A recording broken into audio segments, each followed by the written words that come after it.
And the price of food keeps going up. We just can't afford this trip with one. But if we just save on food for a few weeks, it'll work out. We can eat crackers and linglings for a while. It'll be okay. What about Adrian though? We just can't have her eat frozen food. It's not healthy. It'll only be for the rest of this month. She'll be fine. You know what? This is pointless. Home. We'll talk about this later. 小man, 小宝. Hi, Con. Food's ready. Come, eat. So, how's everyone's day? Good. It was fine. Man, how was work? It was fine. Nothing new. Okay. Bob, what about you? Same. Nothing new. Oh, Aiden hasn't been home in a while. Do you know when he said he was gonna come home? Should be coming home soon. He mentioned that he needed one of his old notebooks for work. Your brother's been very busy. The election's next year, so he has that law thing he's been working on. Oh yeah, he's been working on that forever. How is he not done yet? Knowing him, he's probably procrastinating or being lazy. Con, don't be so mean to your brother. Honestly, yeah. He probably got lazy and just fell asleep working on it. Tan, how can you say that about Aiden? Me, you know it's true. Yeah, that boy sleeps and there's gold waiting for him in his dreams. Maybe he found his dream girl there and never wants to wake up and realize she doesn't exist. Gon, cut your brother some slack. He just lacks some communication skills. That's all. There's some communication skills. That boy's always trying to shoulder everything by himself. Yeah, I feel so bad for whatever poor girl has to put up with him in the future. And I would feel so bad for her poor boy has to deal with your sass, Miss Adrian. And Hey. Gon, welcome home. Good job, man. You must be so hungry from the drive. Come on, come eat.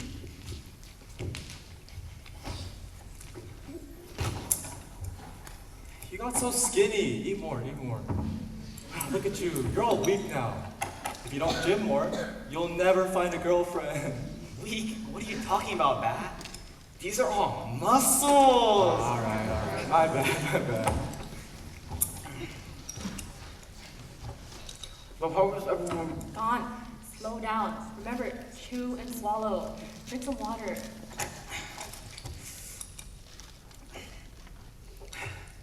Sorry, just too used to rushing for everything now. How's everyone been? well, man, I went to the nail salon the other day. Chumi and Kohan seem to be doing well. But Bao and mine, oh, those two never change. They never stop bickering. Honestly, I don't know how they're still friends. Well, that's pretty good, I guess. You know, since I'm in town, I should probably visit Asher and Michelle. I haven't really seen them that much since I graduated. Huh. Oh, sorry. Adrian, how's school? Or are you afraid to tell me how you're failing? What? So rude. I'm only struggling in some of my AP classes. Plus, I'm gonna graduate soon. Oh, your school took us to UCSB the other day. I think I saw the cheese club tabling. I asked around, but no one knows who you are. You're too old, and I'd be surprised if anyone remembers me. I graduated so long ago. I think Alex is the president now. I remember when she was just a naive freshman. They grew up so fast. Oh, Bat, how's work? You know, same old. Business has been slowing down, but the boss works us just as hard. A little pay. Yeah, with such little pay, you might as well quit, Tan. Quit? But then, how would we be able to afford our luxurious vacation with a wine? Tan, I told you, we're not going. We can't pay for it. Why do you always have the final say in what we can and cannot afford? Like I said, we can just eat. No, we're not having the kids eat Ling Ling dumplings every night. Wait, but I like Lingley's. Don, don't butt in. This is between your father and I. Man, this is the first time I've been home in a long time. And you two are already arguing? It's nothing. Don't worry about it. Ba, you can't just say it's nothing. You guys argue all the time. Can't you guys just talk it out or something? It's not that easy, girl. Marriage isn't easy. Go on!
When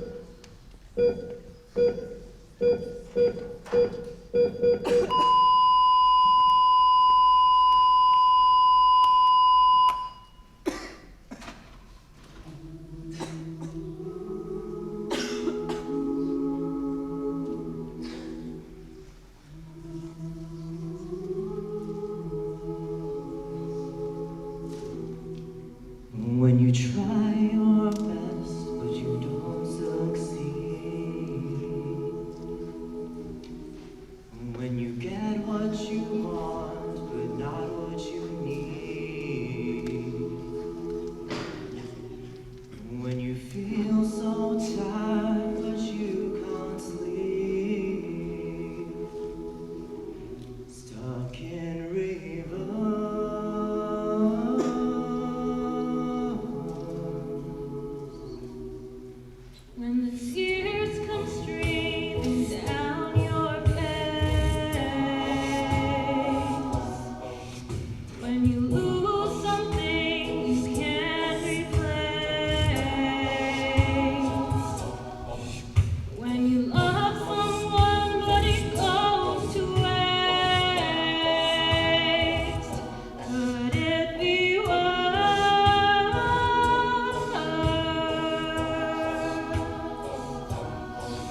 When I was 5 years old, I saw an unfathomable, heart-sinking fear in my father's eyes.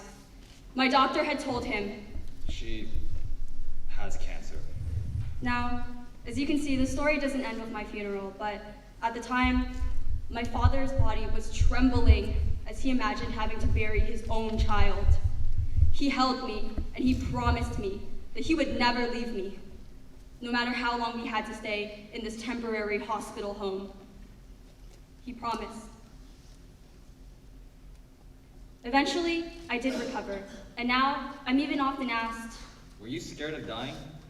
no, I was never scared of dying, but I was scared of something. You see, as time passed in the hospital, I got better, livelier, healthier.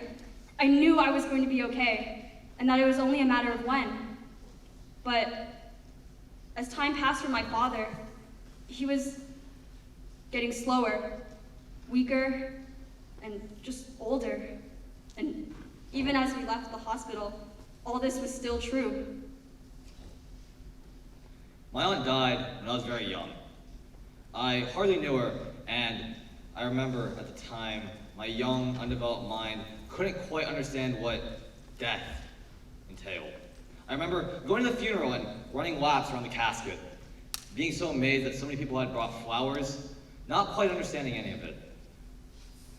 A few years passed, and so did one of my uncles. A few more months later, another. Another half year, and my father's family of 7 had dropped down to 4, and now I understood what death meant. And I became deeply terrified of it. Terrified of my mortality. Terrified of losing everything that I had. I would not be able to sleep some nights because I was so scared. I would run into my parents' rooms crying. They would hold me tight. They'd reassure me. And they promised me that they would never leave. They promised. Now, as I got older, I came to realize that my own death is manageable. You see, when I die, I won't have any time to worry about it. I'll be too busy being dead. No, I came to understand that my most unbearable loss will be that of my parents. Ironically, it wasn't my own pending death that made my cancerous blood curl, but the thought that one day it would be my father in that hospital bed.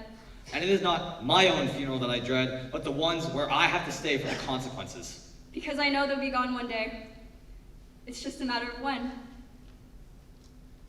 What scares me the most, What keeps me up in my sleepless nights what haunts me in the worst of my nightmares, is losing you. You have never left me in all my trying times. Even when I felt like I wanted to leave you. So what am I going to do when you do leave? Not through a door, Not through a phone call. but a hole in the ground, 6 feet across, 3 on the sides. holes in my heart. Holes in my life. One of all the things left unsaid. What am I going to do when you do leave? When people say I have your eyes, but I can never see you again. When I think of all the times you used to carry me on your back, but all that's left on my shoulders is grief. When the words "I'll always be here for you" become a broken promise. The only thing that was by my side more than you in that hospital was an IV. But your presence gave me more strength than any treatment. So I know that when you are gone, it'll hurt more than any ache. It'll leave a deeper scar than any surgery. Chemotherapy will not fix this. And your death will prove to me that having leukemia will not be the only time that my own blood hurts me. I came to terms with my death because I came to terms with myself. But there's still so much I have to say to you. The ideas, they're always in my head, but the words never seem to come. They're always too Awkward. They're always too Uncomfortable. They're always too true. And my greatest fear is that when the words do come, I won't be telling you. I'll be telling a florist. I'll be telling a mortician. I'll be telling the obituary editor of the local newspaper. You'll be gone, and my heart will sink lower than any casket they bury you in.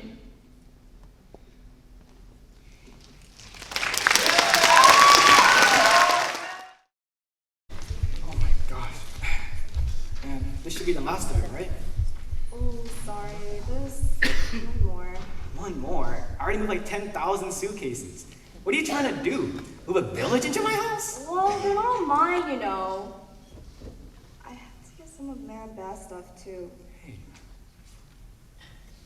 I know those things weren't important to our aunts and uncles. but I just couldn't watch them throw it all away. I was too mad at that. Things were important. But I'm fine, don't worry. I know. I couldn't bear watching them throw away all those things either. And the way they were talking about how to split the house, they didn't even have the decency to wait until after the ceremony. But, hey, if you need anybody to talk to, I'm here for you, okay? I'm your brother. I'll be there whenever you need me to. Okay, thanks, Anne. Alright, how about you sort through this stuff and I'll get the last one, okay?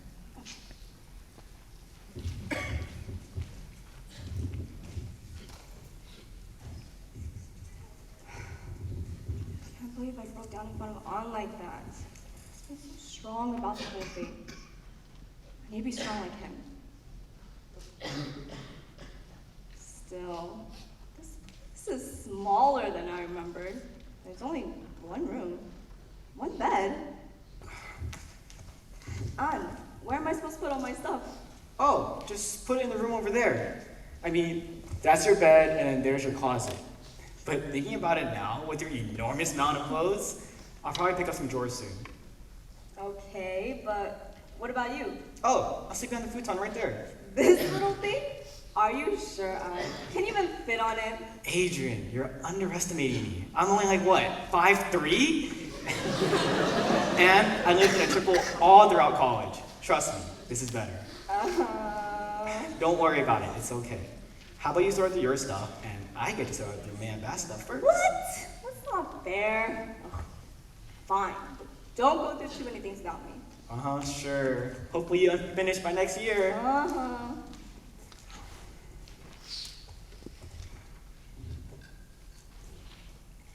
Amen. Bob, I miss you guys so much.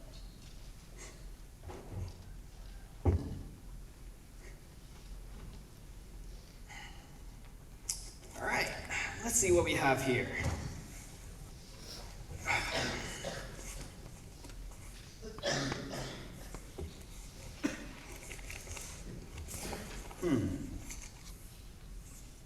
Hey, an old poem I wrote for Maya back in elementary school. I didn't know she kept this.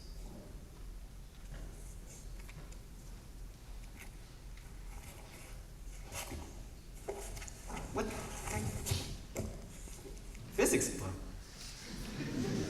Bass physics book? What? I don't ever remember seeing him read this. Huh.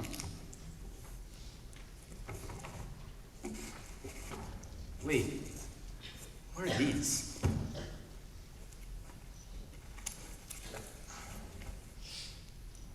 Today, I had Me's concoction. I never knew somebody could be so bad in the kitchen. I mean, who mixes milk mom, soy sauce, sugarcane juice, and rice? This must be Bass diary. Good thing man became a good cook. Wait, then this must be man's diary.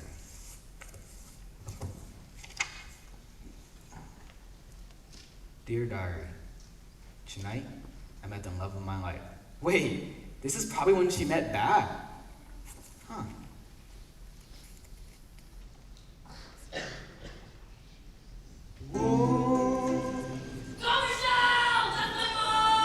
Dear diary, tonight I met the love of my life.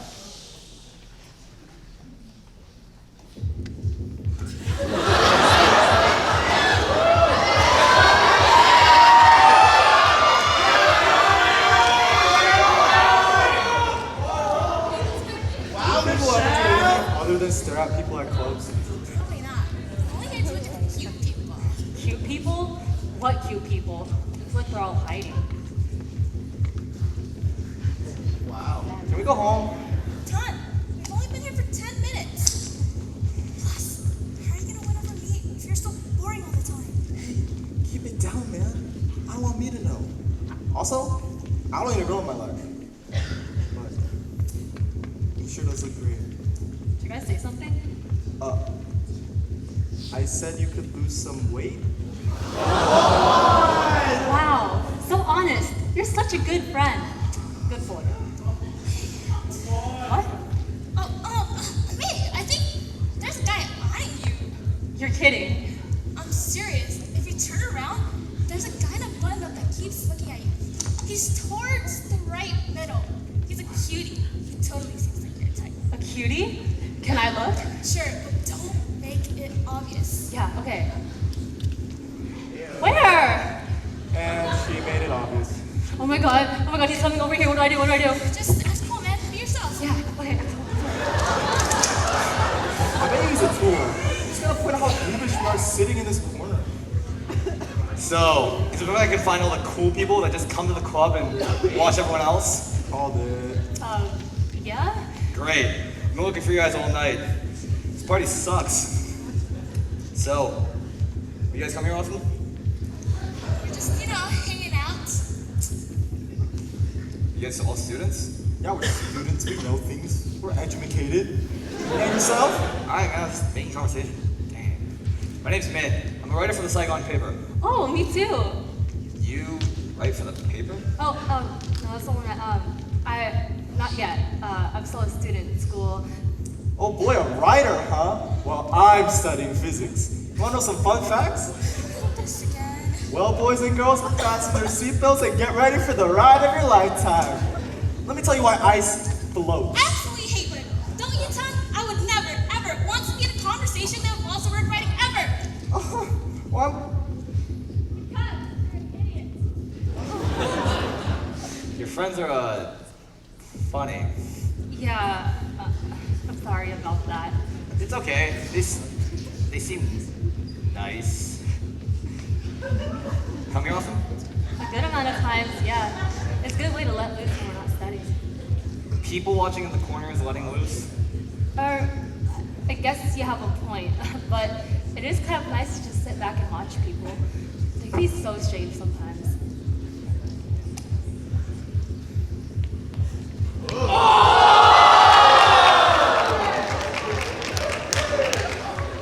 what I mean? Okay, I take it back. You're totally right. The club is the best place for people watching. You can really observe people in their true human nature. And these days, it seems like everyone living like there's no tomorrow. Well, I guess with the war, people just want to live in the moment. We're so young, we're at the peak of our lives, and yet we don't even know if we're gonna live to see tomorrow. So I guess I get it. So here I am, sitting in the corner, people watching in the club. I don't know if this is living life to the fullest. I'm pretty okay with it.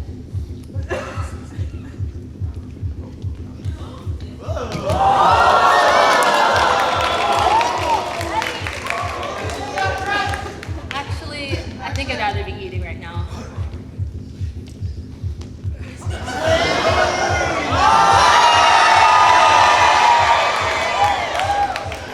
Oh my god, I'm so sorry. It's okay. I mean, it was a pretty boring shirt anyways. Maybe even looks better this way. This is the worst first impression, isn't it? Nah. On the outside, I might seem like this cool, collected youth, but on the inside, I'm this nervous little boy, and that little boy is quickly falling apart. Hey, clothes make you nervous? Clothes make me nervous too. Guess we make a pretty good match. All right, hey there, party people of Saigon. It's party turned up. Gonna get some noise. All right, we're gonna play a special song for y'all. So get up, let's dance. Hey, those dweebs, get off the bus, get off the couch, let's dance. Did you just call us dweebs? Yeah, Quan. Let's go, DJ Quan. Wanna dance? Do I have a choice? I mean, I don't want to be a dweeb. All right, we're gonna dance the communism off. We're gonna dance everything off.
out, we're starving. No.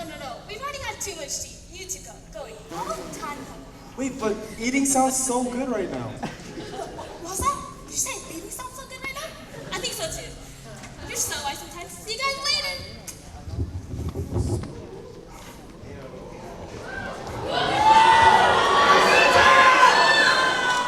Will! What do you want to eat? What about this place? Looks pretty good. Sure.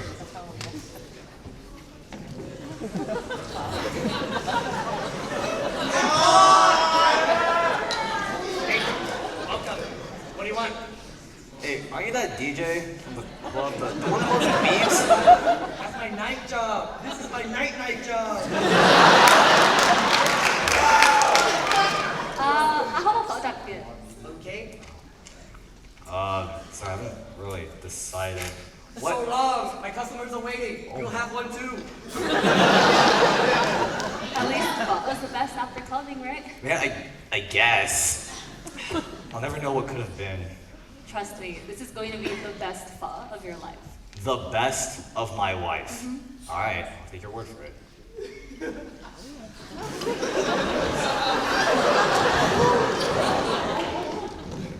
Looks like someone's having a good time tonight.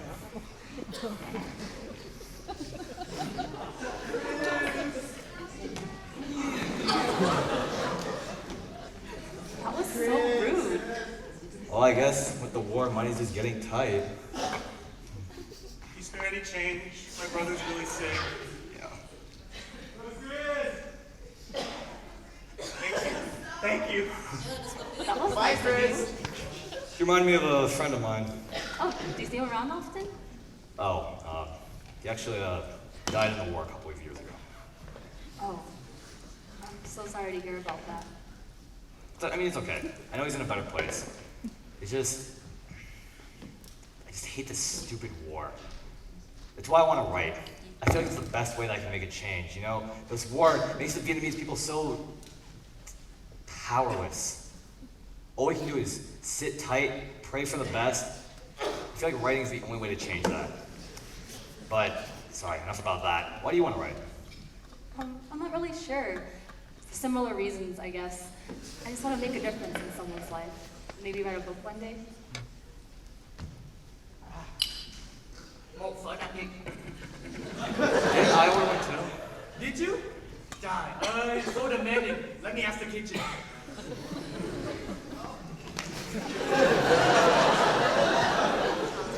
Seems like you're not getting your pho anytime soon. Guess not. It's supposed to be the best pho of my life, but... Here, why don't you just share with me? Oh God, I am so sorry. It's okay. We're even now. Damn. Does this mean I can't ask you out on another date? No, we'd have to buy a new shirt every time. Well then, guess I gotta go. No, wait, no, I'm kidding. Help me finish this. Dude, I can't stay. I'm not gonna stay here and humiliate myself. You won't even go on another date with me. No, okay. I'll go on another date with you. Alright, I'd be happy to.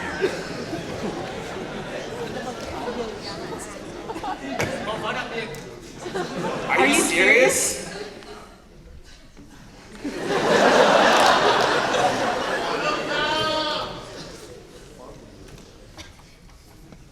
Min? Who's Min? Tom, isn't that Ba's name? So, does that mean that May I dated someone before Ba? Did Ba just swoop in and steal the girl? Woo! Some juicy stuff! God. Iron! Where's the iron? Huh? Just hold on. Man, I have to show this to Adrian. She'll be so shocked to find out that Maya dated someone before Bat. But she's still having a hard time dealing with her debts. I'll just read a little bit more and show her when she's ready.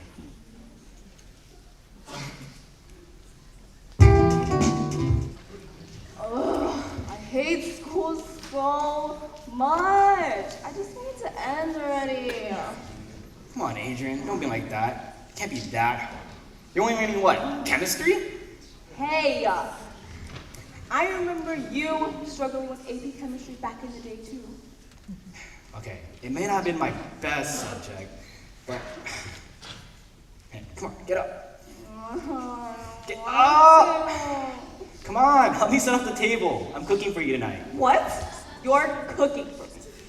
I've never seen you cook before. Should I start planning my will? Hey, so rude, okay? I managed to live on my own for the past 6 years somehow. Come on, I probably picked up a few cooking skills here and there. If you say so, at least we're finally not eating floating pizza for the 3rd day in a row.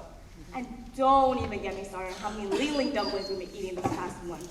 Hey, Ling-Lings are amazing. Ling-Lings are life. I literally can't imagine where I'd be without them. Oh, I'm so sorry, Green Lings. I'll be more respectful next time. Yeah, thought so. What are you making anyways? You know, my specialty. Don't worry. It's a Vietnamese dish that I learned from Ma'am. Oh, my Vietnamese food. I missed it so much. Finally, something good besides the tasteless microwave food you've been forcing me to eat this past month. Hey, you know I have work to do. And I can't be like Ma'am that and always have food ready for you to eat. I know. I was just teasing you, on. Don't worry. It's just, I still can't believe they're gone. Wait, Adrian, are you okay? Yeah, I'm okay. I just need a minute. Wait, Adrian!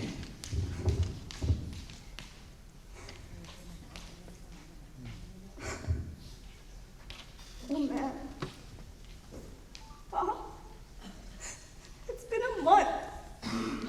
I still can't believe you guys aren't here. What am I supposed to do? There was so much I needed to learn from you guys. So much I wanted to talk about.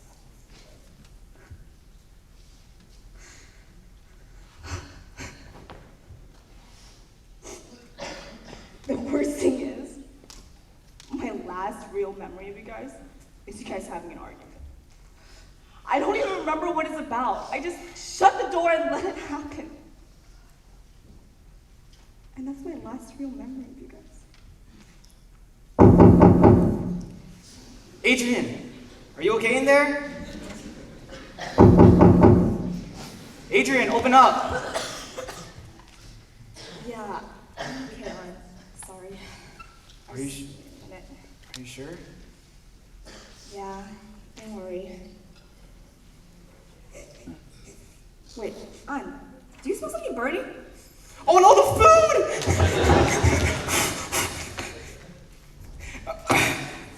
All right. You know, everything's okay.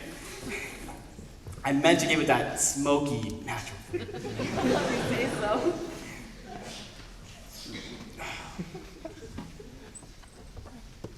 All right, food's ready.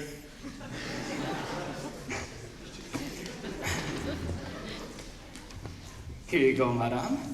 Today's specialty courtesy of our amazing chef. Why, thank you, kind sir. Please pass my compliments to this great chef.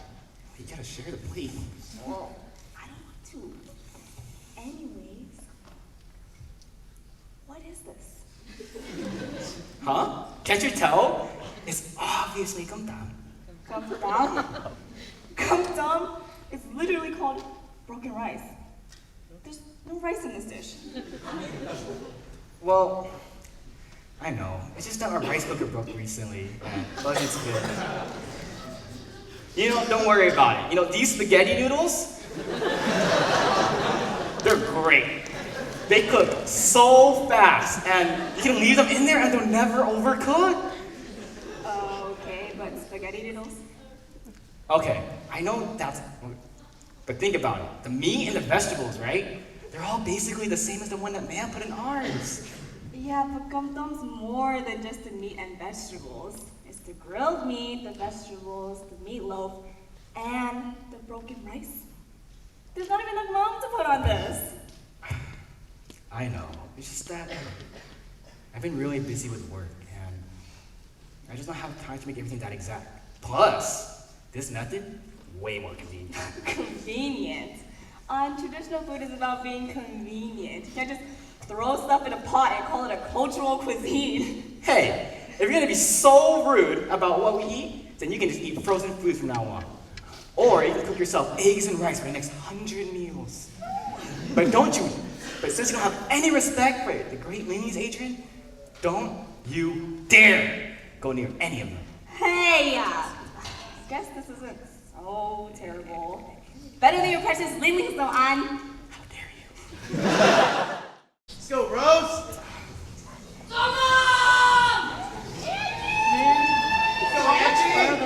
Just a little bit longer. Where are they going, Awan? Hey, keep it down. The number watch. I can't believe she actually went on a date with him. He's such a dweeb. Don't think Manning has more game than you. It's your fault you're too scared to look at the wrong ways. Yeah, I know. Wait, why are we here? To make sure Mi's okay, duh. You're so overprotective. I don't know. Something about that guy just bothers me. And here we are. Whoa, traditional dance? Yeah, well, I figured since our first date was at a club, our second one should be learning a dance. And traditional dance is the best kind of dance. Symbolizes Vietnamese pride. You took her dancing with a bunch of dweebs? Lame. I bet he sucks at dancing. Me too. If you think you're so good at dancing, then get out there and show it. Bro, Sam won't. You are. Bet. Ben?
It's been a busy few days. I'm so tired. Oh. I'll probably stop reading after the next entry. I mean, I already read 1,000 entries of how much fun Man had with Min. I wonder why she never mentioned him. And I wonder how Bath is to the story. Well, Adrian has been finally crying less and less about Man Bad. So maybe I'll show her this sometime soon. Anyways, last one. Oh, God, this is worse than Netflix. Wait, why are there so many pages torn out? Months and months of entries just gone. What could have happened? Dear Dyer, after 3 years of being together, he finally left me.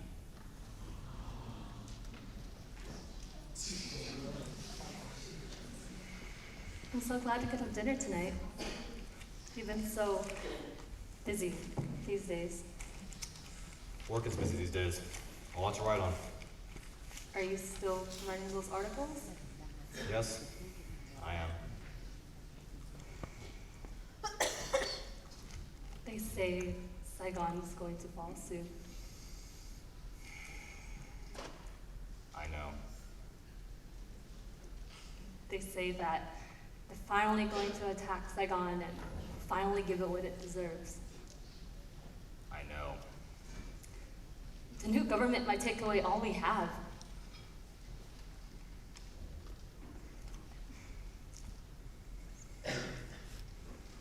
Are you sure you don't want to try to leave?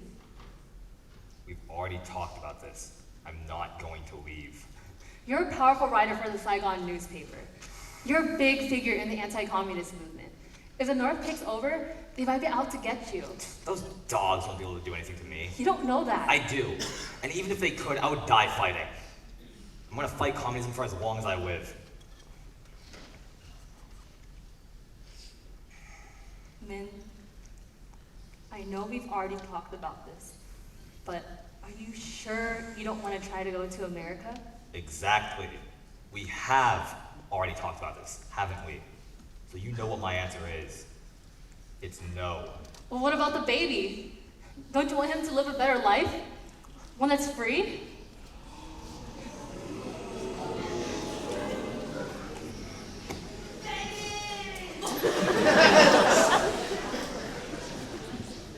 Min, I'm really scared for the future. Neither of us know what's going to happen once the North takes over. We don't know what will happen to our jobs, our homes, our possessions, our freedom. Life as we know it is going to change forever. And as if we couldn't get more unlucky, we're about to have a child. Do you really want them to be born into a world like this? We'll just stay in Saigon. The Southern government will be able to figure it out. They'll push out the North. Min, we've been waiting. We've all been waiting. But nothing is getting better here. Can't you just accept the fact that the Southern government is going to fall? So what? You're siding with the communists now? No, I never said that. Then whose side are you on? No one's side. I'm on no one's side. I just want the war to finally be over and for us to finally live in peace.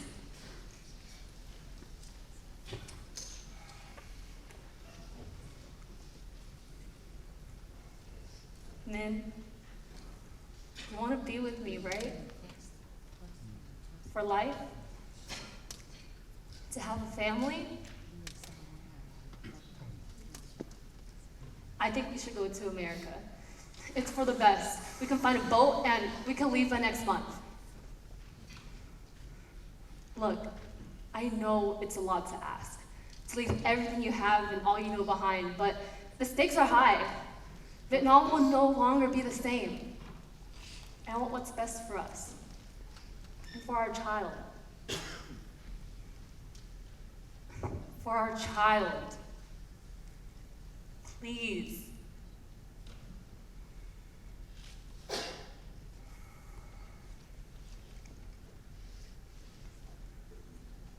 I can't. I'm begging you. What the hell do you want from me, me? I I have too much to give up here. I have a life here. I actually mean something here. My writing is everything here. Back in America, it'll be nothing. We will be nothing. We'll just be aliens from Vietnam. You don't know I that. do, for a fact. I do. You think the Americans care about us, me? You think once we go over there, they're gonna go out of their way, help us out? Us? The aliens? You're wrong. Min, please. What? What? You saw how they treated us? They came in here, they burned everything we had, and now they're trying to leave us with the mess that they created? That's in our own country. How do you think we're gonna be treated over there? It's not true. So what? You're not a communist anymore, just an American puppet? Who the hell are you?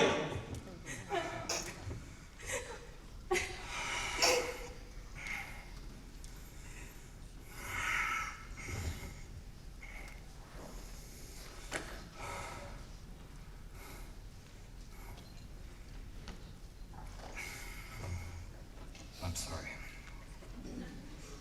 This war has got me really stressed out. Hey, I love you. You know that, right? You're the love of my life. I know. I love you too. I love you more than anything else in the world, okay, Min? Then show it. Be with me. Come to America.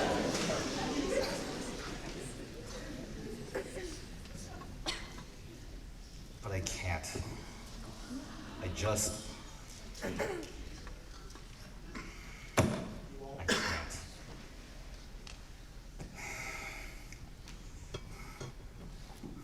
Min, what are you doing? Where's my stuff? You know what? Are you just going to leave me here? Alone? With the baby? I'm sorry, I can't.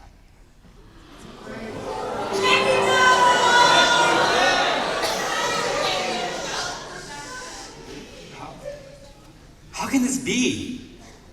Baz's not my father? Min is?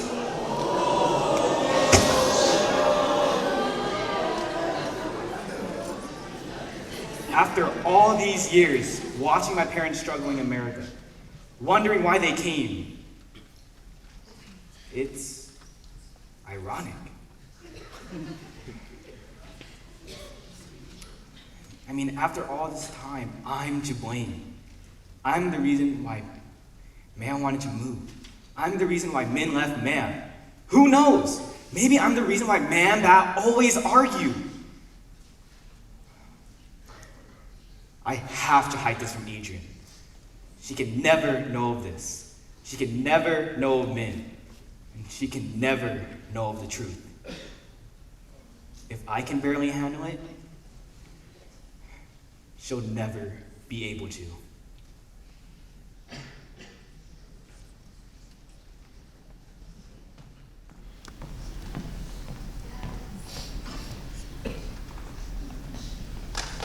Let's go, Sheila.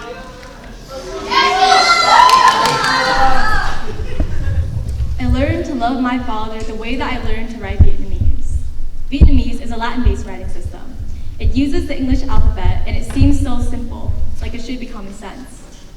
But I still had trouble deciding between spelling things with a CH or T, with a hoi or nga, and I have to sound up my words, like how saying I love you was foreign on my tongue. My father is a proud man. As early as I can remember, he makes sure that I'm aware of the Vietnamese history that he's so proud of. He teaches me how to listen, tests me to make sure I remember what he tells me. For example, the Chinese colonized Vietnam for 1,000 years, in which they tried their best to erase our culture. For 1,000 years, Vietnamese was only spoken in hushed whispers. Our histories only passed on verbally. We were told that our histories were only secondary. In this lesson, he tells me that he's teaching me resilience and reminds me, you have to listen. I don't tell him that it sounds so familiar than it should, that it makes me wonder if this feeling of helplessness is embedded in my blood, that I've never felt anything but secondary around him. He teaches me how to train my tongue like a wild beast not to speak back, how to listen without questioning, and I can't help but feel like my body and my lips are not my own. Maybe that's the colonized blood in me speaking. My father tells me these stories, and I wonder if anything has changed when I'm 8. I make a Build-A-Bear, dress it in boyish clothes, and when I show him, proud of my creation, he asks me if I want to be a boy. When I'm 13, gushing over my favorite female pop stars on TV in wonder of their confidence and charisma, he asks me if I'm gay when I'm 16, crying in the shower after he tells me that his love is conditional on how much respect I show. He hears me and asks me after what the big fuss is. My father has felt like my colonizer for as long as I can remember. Today in the South China Sea, the Chinese government is still claiming open waters and shooting innocent Vietnamese fishermen, robbing them of the one resource that they have, taking like they haven't taken enough already. Maybe that's why my father is so bent on control. I'm the one thing they can't take away from him. Loving each other feels like a homework assignment that we can never get right. A battle that we can never seem to win. I love you, the words that we can never remember. My father is fervently anti-communist Chinese government.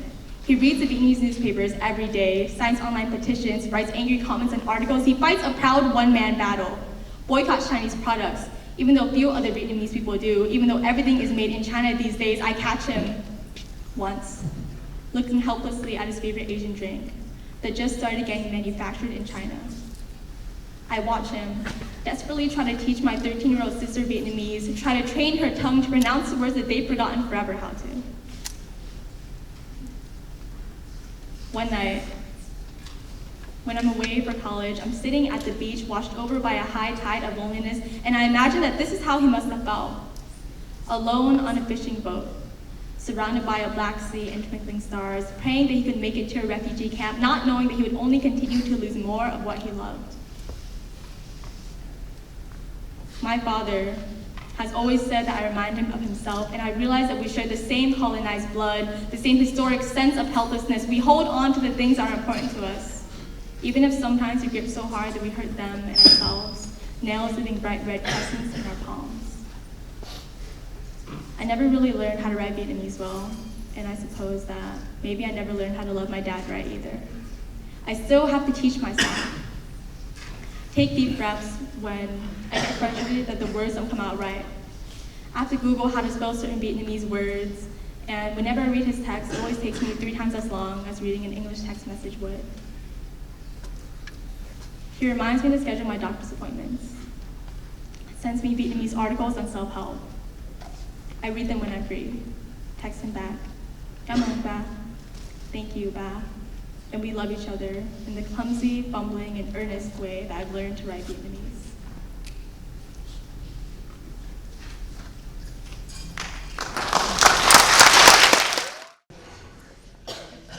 Han's been really distant lately. Just comes home and immediately goes to bed. Even when I try to talk to him, he just brushes me off.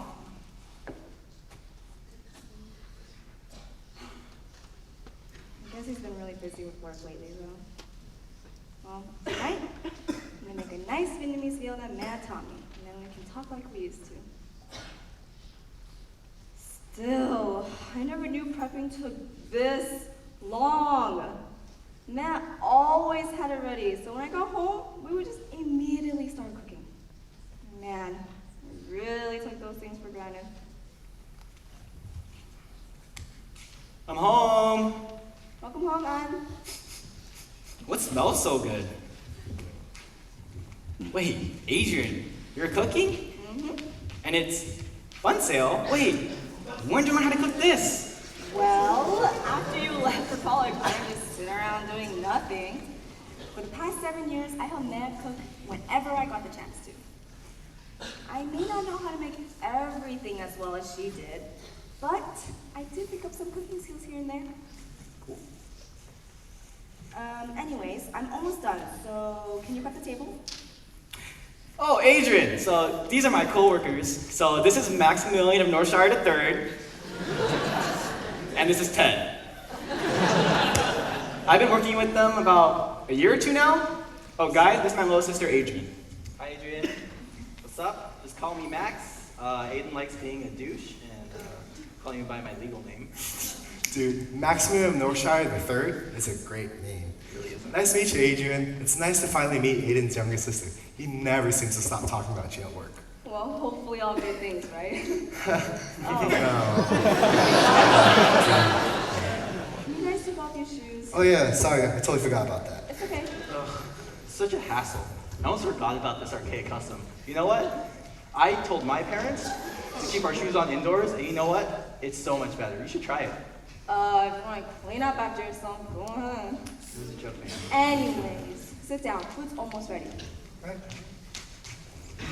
Aiden, I didn't know you were bringing home people tonight, and what's with Max? He's so rude. Oh, didn't I tell you? These aren't my closest coworkers, so they usually come over every once in a while. Max is one of your closest coworkers? Max, don't worry about him. He may put up a tough front and seem a little bit rude, but he honestly doesn't mean it. Just don't take him too seriously. Alright, if you say so. It's a good thing I made extras, right? Anyways, go prep the table for our guests. Okay. Here I go. We can have a nice meal and catch up like we used to. Now, I have to put up with these idiots. Food's ready. Man, it must be nice having a girl around the house to cook and clean, am I right? Yeah, man, this place has tidied up quite a bit since the last time we were here. Remember when this place used to look like garbage? Hey! I know how to clean when I need to, okay? Sure you do. Just like how your jacket's falling off the futon and your socks, they're all over the place. Hey, what is this? It's like a big yellow pancake. Oh, that's a traditional Vietnamese dish that's called... Whoa, yeah. It's like one of those Asian pancakes that we had in the Chinese restaurant. Vietnamese? I think they're called green onion pancakes. Yeah, that's what they're called. But you know, as you can see here, they're not green. I think your sister made these wrong, Aiden. Oh yeah? Dude, you're so cultured.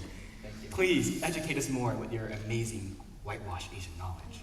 Oh, like I was saying, these are traditional Vietnamese dish. Oh, what does that smell? What is Oh, it it smell? smells so bad. You should probably not put that on next time, or I don't know, stick to making, what's it called? It's called pho. Like, that's what you're doing, right? What did you just say? That's it. You come waltzing into my house with your shoes on? You disrespect our culture like that? Oh, Adrian, calm down. That's just the way we joke around with each other. Oh, so this is just a joke to you now, huh? Our culture is just something you can joke around and disrespect. That's not what I'm trying to say. You clearly don't care about our culture. You call him whitewash? Look at yourself. Wait, Adrian! Dude, Max, what the hell? What did they do? It's just a joke. Really, dude? A joke? Do you really think that was time for a joke? Well, I mean, you and Aiden were laughing, so I thought it was okay. You know what? She's probably on her period. That's not the point, man. We always joke about stuff like that, but obviously Adrian's a lot more sensitive about the subject. Why'd you have to go on and continue with the dumb joke? I didn't mean to upset her. I just thought that. Obviously, you didn't think before you opened your damn mouth again. Alright? Adrian made all this great food for us, so why'd you have to insult it?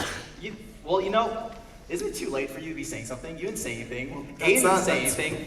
And besides, I didn't say the food was bad. I just wasn't used to the taste, you know? I just, thought I could give my opinion and, give some advice. Advice? You know nothing about their culture. What advice could you have possibly given? Wait, Adrian! Stop! What's wrong with you? You didn't have to get so angry. I told you not to take Max so seriously. Oh, so this is my fault now? No, that's not what I'm trying to say. Even still, he doesn't have any right to joke about my culture like that. You mean our culture? And I already told you, don't take Max so seriously. He's just like that. He doesn't mean anything malicious. Oh yeah, nothing malicious, huh? Yeah, he's a Twinkie. Obviously. He barely knows anything about his own culture. He doesn't even know what Asia looks like. He thinks Panda is amazing Chinese food. And he thinks Hana Kitchen is authentic.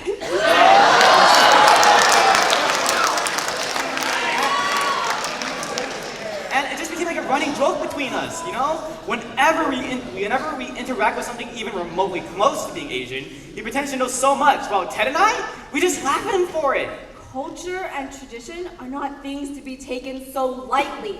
They're the only thing we have left that connects us to our ancestors, to our parents. Yeah, well... And if you could joke about the last link to our parents, it just shows how little you care. What? How can you even accuse me of something like that? Recently, you never seem to want to talk to me about them. Actually, you never seem to want to talk to me about anything. That is not true! I tried talking to you about many things, like the food... Yeah, really? Like what? You know, you never stop and think about the things other people do for you. Have you thought about the sacrifices I've had to make? You think you're the only one? Do you even know how embarrassing this is? Trying my own little seniors to yell at my senior co-workers. How can you just blow in front of our guests like that? Our guests? Don't you mean your guests?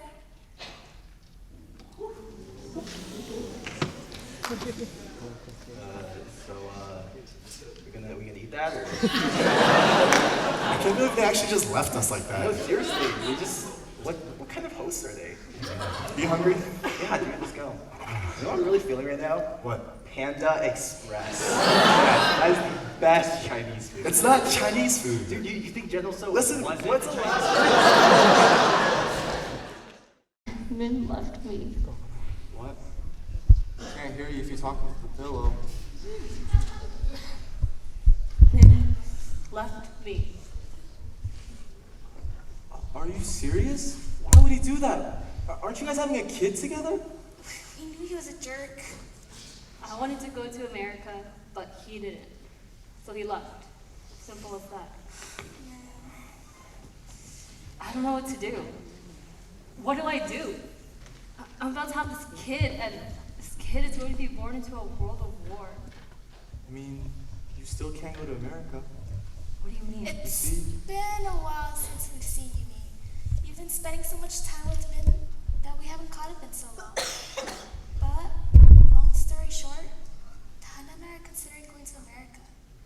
We figured we were going to stay here, in Vietnam, with Min, since you guys were going to have a kid together.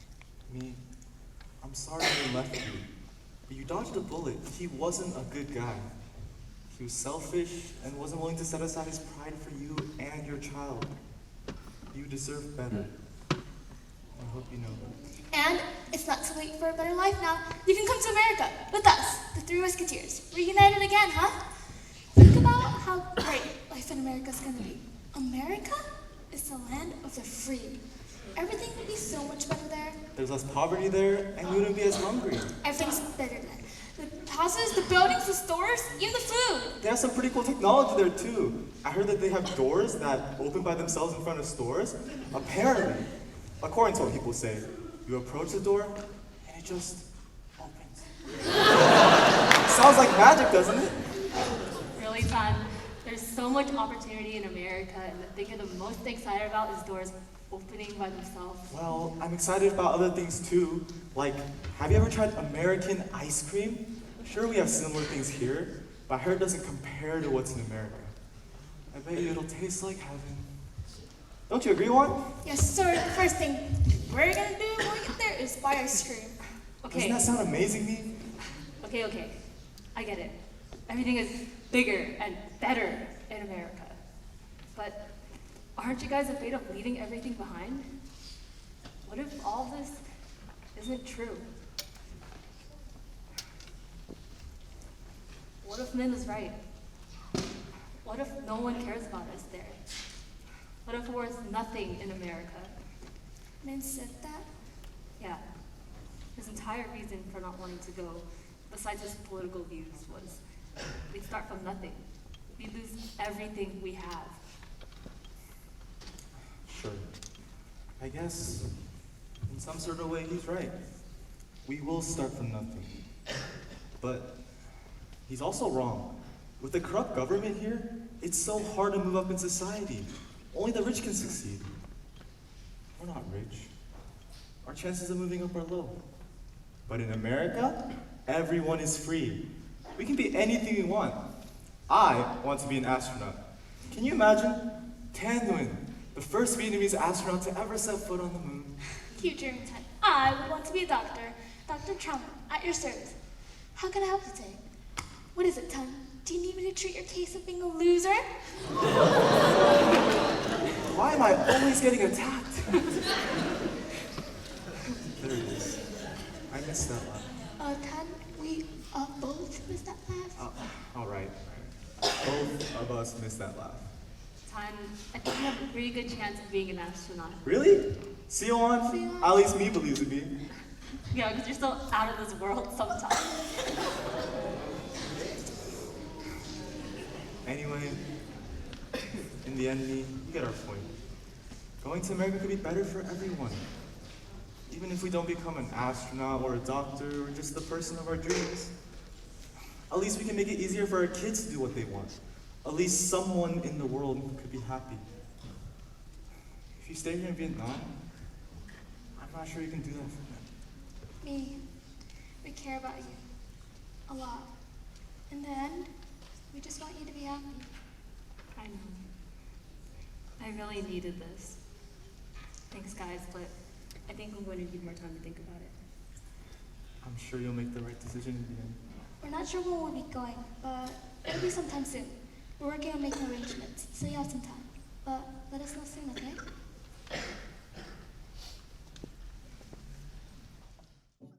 Me, wake up! Remember what I asked you about? About going to America? You have to decide now. There's a big rumor that Saigon is gonna fall tomorrow. All the boats that I know are leaving tonight. What, tonight? Yes, tonight. It's now or never. Life as we know it in Vietnam is going to change forever. Are you with me or not? Yeah, I'm with you. Okay. Juan is outside finishing preparations. We're going to leave really soon, so pack up whatever you can. But hurry! We don't have much time.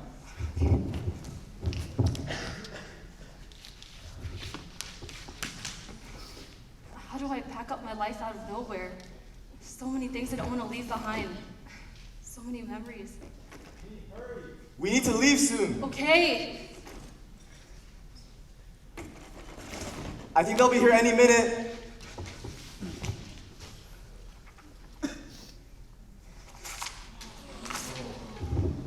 We need to leave now. Let's go. Don't look back. This isn't our home anymore. Makes it easier to say goodbye.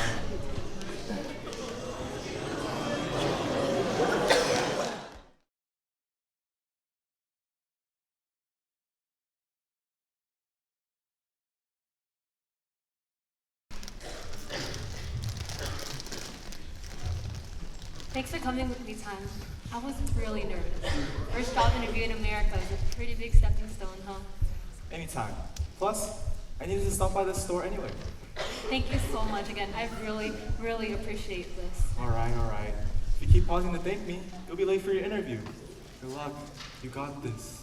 When they ask you to describe yourself, you say one thing and one thing only, okay? Say what thing? Hired.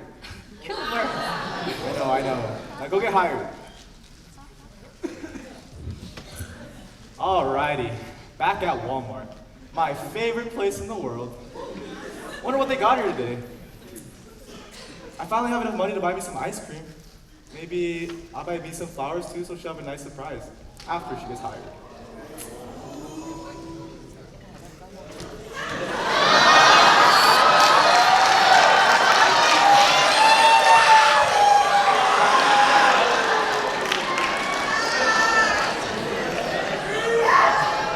I'll never get tired of that.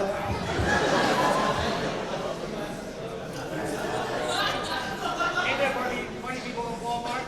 Here at Walmart, we leave our bikes outside. Oh, no thank you? Your bike outside.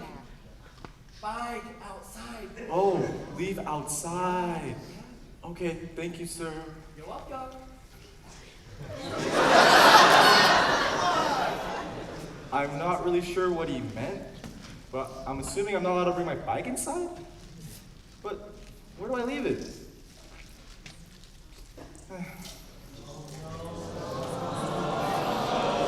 Should be safe here. I mean, everyone in America is a lot nicer anyway, right?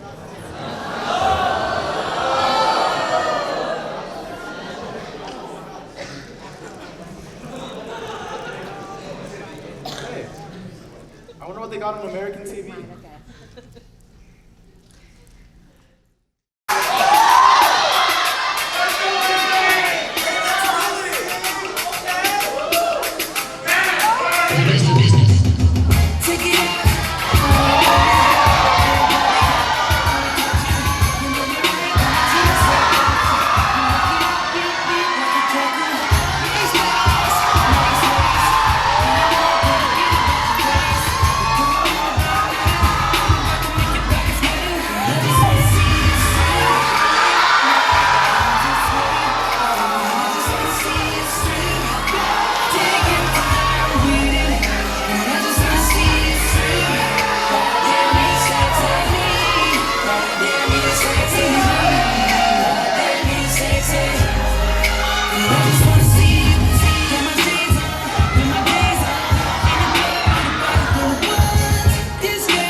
I look back at it.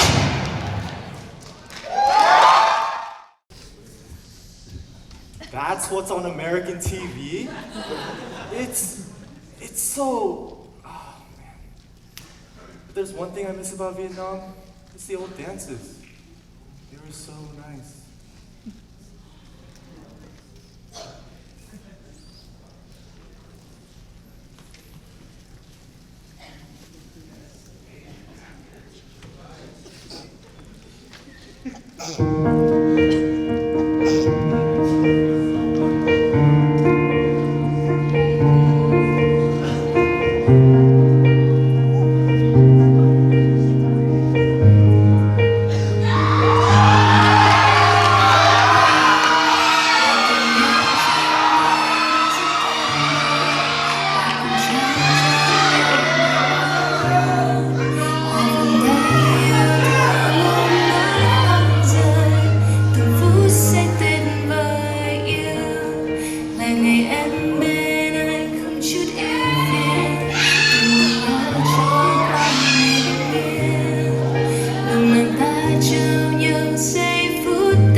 chocolate ice cream is everything I dreamt of.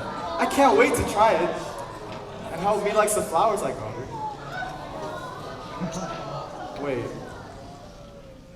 Where's my bike?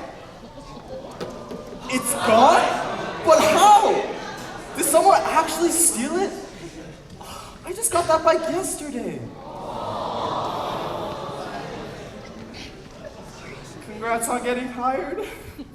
Thanks, but I didn't get it. I'm sorry about that. What happened? They didn't even really interview me. Once the poor English came out of my mouth, they just looked at each other, rolled their eyes, and ended the interview. Thank you for your time, they said, or something. They won't ever understand. English is so hard. Everything sounds the same. I'm sorry. Maybe next time then. At least you've gotten interviews. I haven't heard back from anyone yet. You'll get one eventually. The hiring agency will help you out. Maybe even be a writer one day? Yeah, maybe, but maybe only in my dreams. Anyway, thanks for the flowers, hon. They're so beautiful. Getting rejected from the job doesn't feel so bad after getting these.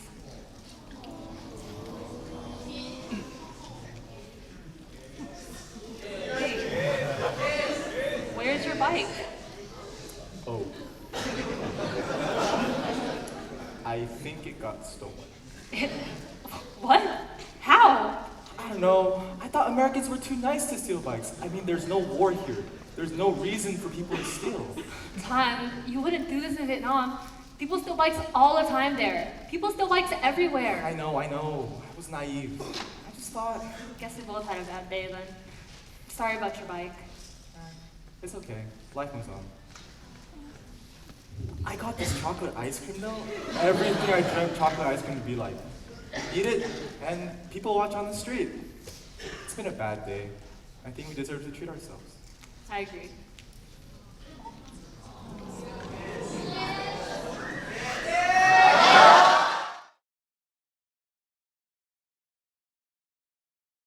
He's better than hers. I didn't speak English at home, not like she did. Yet she has the audacity to say something like, "They're not our guests, they're your guests." Like, who does she think she is?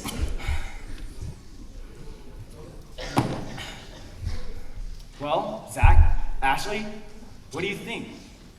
I mean, I get it, but what can you do? You know, she's always been the one with the quick temper. Remember that one time she blew up on me when we were watching that one movie? I mean, what's the big deal? It's literally called A Quiet... Oh. Well, duh. Even still, she took it way too far. I thought she would have grown up by now. What? I guess she hasn't really changed at all. What? You can't say that. She can't understand you if you never open up to her. If you keep everything to yourself, she'll never understand what you've been going through. Yeah, but what am I supposed to say? Hey, I know you just blew up on me for disrespecting our parents' culture and everything, but guess what? That isn't actually my dad. It's some random guy named Min that man loved. Not bad when we thought of her whole lives. She would actually lose it. Come on, give her some credit. She's grown. You can't just keep treating her like a baby for the rest of her life. Listen to Ash. I mean, it's true. It's going to be hard to tell her. But you can't keep bottling that kind of stuff inside of you and expect everything to be fine. It's not healthy. Yeah, and she's been trying to open up to you, but you haven't been opening up to her. Has she really, though? Even still, I've been way too busy at work. I don't have time to deal with her tantrums. Really? Work? That's your excuse now? Excuse? What are you trying to say? Okay, Aiden, we've known you since we were like, what, 6? Trust us, we know you better than anyone. You do this whenever you're sad. You isolate yourself, and then you mindlessly work on something. I have no idea what you're talking Remember that one girl, Jenny, who broke up with you and then you disappeared for a week writing a mountain of poetry for her? Oh yeah, those are interesting. Oh, the darkness. Oh, the pain. Oh, why am I so mean? Oh my god, it escalated. Good time. Remember that one girl, Carrie, who ghosted you for a month and then you just cried yourself to sleep every night? Shoot, I almost forgot about that one. Didn't we have to drive like over 2 hours just for you to go see her? Yeah, and then when we saw her, all they did was just stare at each other and then they never talked ever again. Aiden, so embarrassing. Shoot, don't forget about that one time he spent like, what, $100 trying to win that one plushie for the girl he liked? All right, it wasn't $100. It was $93. Yeah, and what happened with that one? Didn't she? Have a boyfriend I didn't know about? Yeah, and don't forget about the girl you asked the prom. Okay. You guys made your point.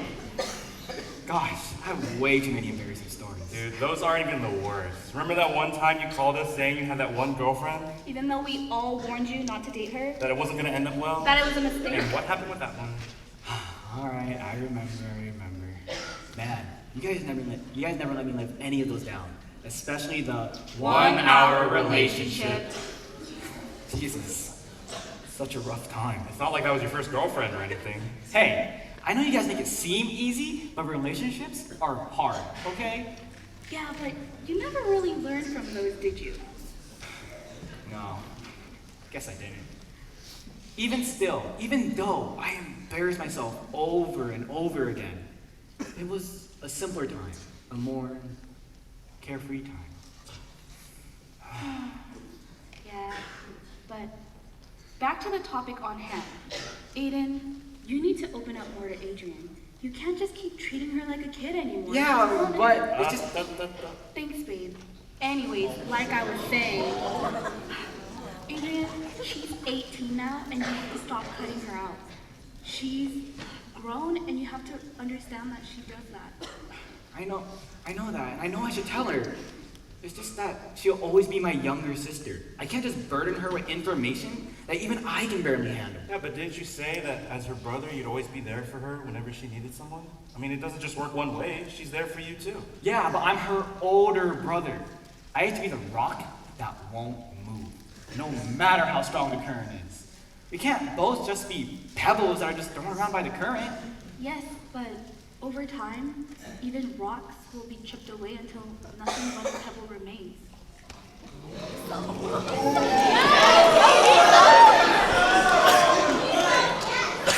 Yeah, I guess you're right. But I can't tell her now. Not yet. Okay. I promise I'll tell her everything. Just when the time is right. Fine, as long as you tell her soon. I mean, she'll be more understanding when she realizes you're going through all that diary stuff. Like, even for me as an outsider, it took me a couple weeks just to realize, just to process that Uncle Ten isn't your actual dad. I know. Even I can't really wrap my head around it. I guess that's why I haven't been able to read more of the diary. You okay, Chloe? I know it's been hard. Yeah, I'm okay. Well, honestly speaking, I'm not that okay. It's just that I have so many questions to ask, but no one to answer them. I don't know. Just so much has happened. Losing them, taking care of Adrian, work, and now learning about my parents' hidden history. And with Adrian being so difficult, it's definitely not helping.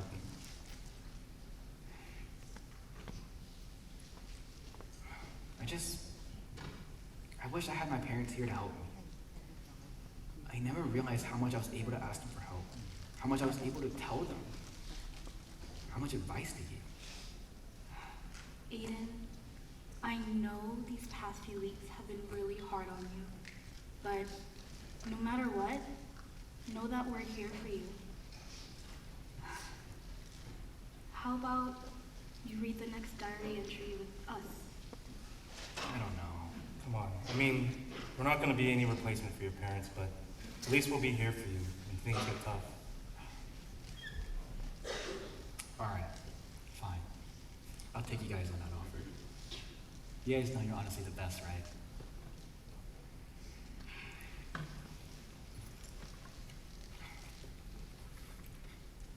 Dear Diary.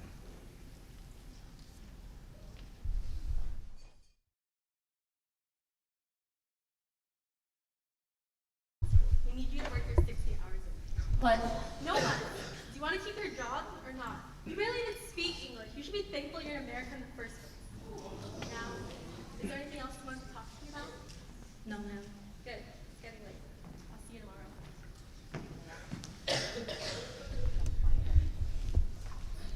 Any luck? No. Same old, same big boss being rude to us Vietnamese workers just because we're not as American as them. Guess I'm not surprised. None of us had any luck getting better jobs conditions lately. Do you think we'll ever find jobs that we actually like and are proud to be working? You know, I'm not really sure. It's a lot harder to make money here than I expected. I mean, we could always go work at the nail salon like all the other women. Yeah, maybe. At least they're able to bring food to the table every night. How are things with Tan at home? Things are good. They're fine. To be honest, it's been difficult. Ever since he got fired from his job, we've been fighting. A lot. He still hasn't found a job yet? Jeez, how long's it been? 6 months. He's been jobless for 6 months. Well, you guys have been married for a couple of years now. I guess when couples get married, they're bound to fight more. You really think so? I mean, at least that's what I've seen with marriages. The magic wears off, the chase is over, and you guys get used to each other. It gets harder to make things romantic. Man, and I still can't believe you guys ended up marrying each other.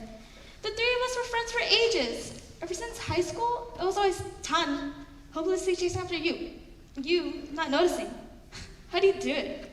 I guess things are just different with us after we moved to America. What changed?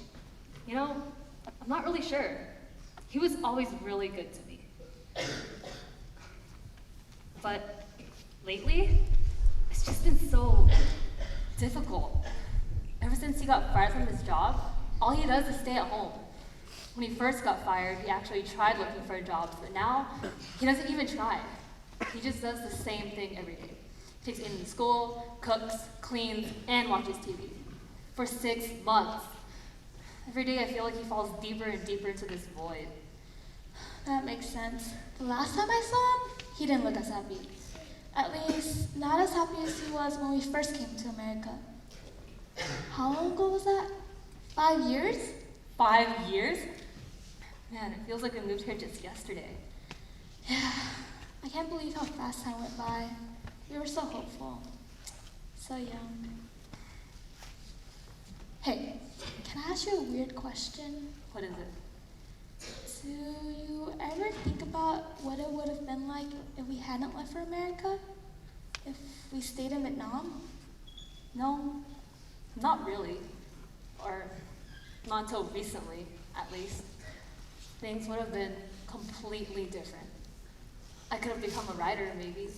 And as much as I hate to admit it, Min and I still could have been together. Wait, but anyways, why? Do you think about that a lot? All the time. I don't think a single day goes by where I don't think about it. So much has happened since we've moved here. We're full-blown adults now. You even have your own family, with a ton of old people. Things are completely different, aren't they? It's like we've moved to a different world. Guess we are pretty different now. Older, more jaded. It's 1 a.m. You should get going soon. Tom's gonna be worried about you. I know. I'll see you tomorrow.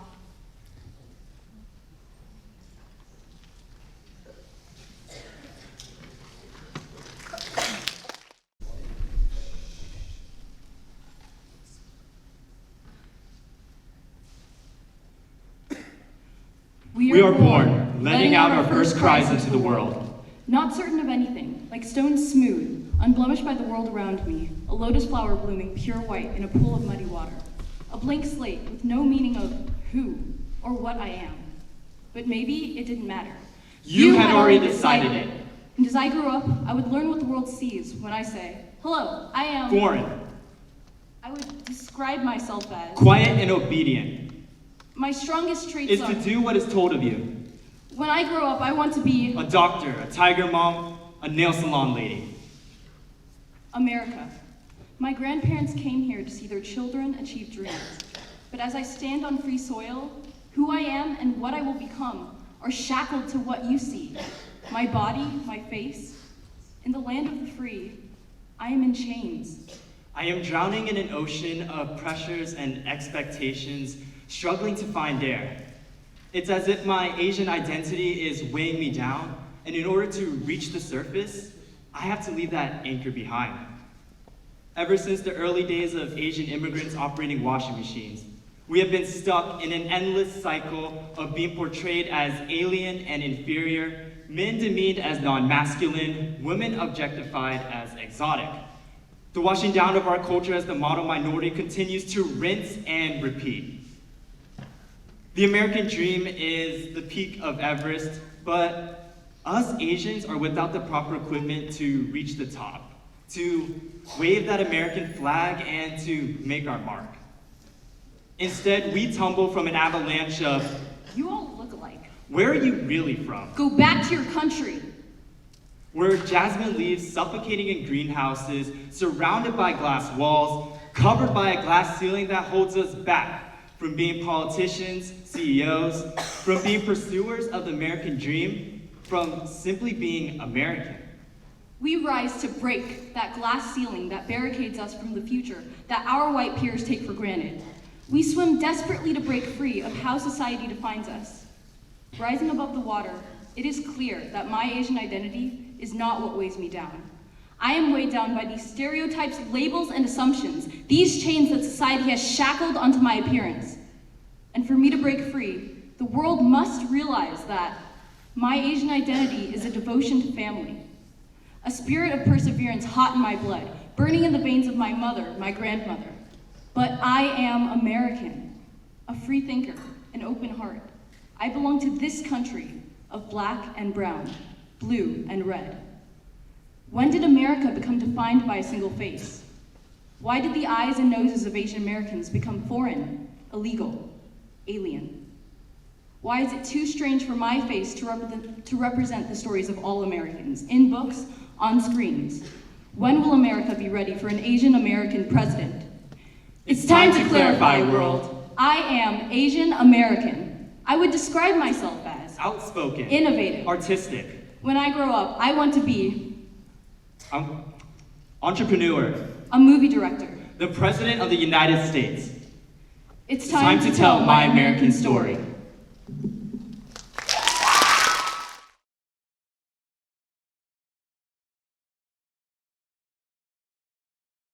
Ago. Stop asking. Really? It's been so long.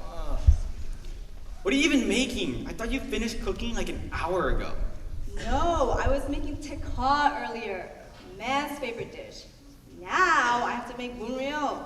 Bad's favorite dish. Shouldn't you know this already? Anyway, since you're here, I need some help prepping the noodles. So easy, even you can mess this up. Fine, but you don't have to be so rude.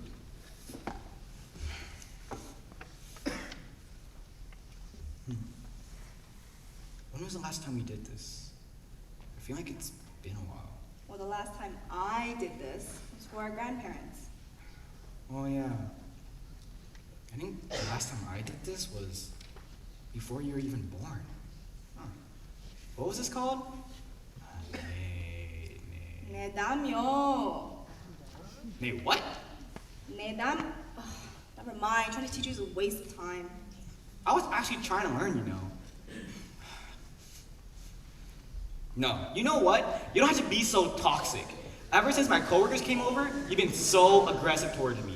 It's been 2 weeks. Can you just give it a break already? I mean, especially today. We're celebrating our parents' death anniversary, and you don't even have the decency to try and be civil. Fine. Alright, I'm done prepping. Are the noodles ready yet? Yeah.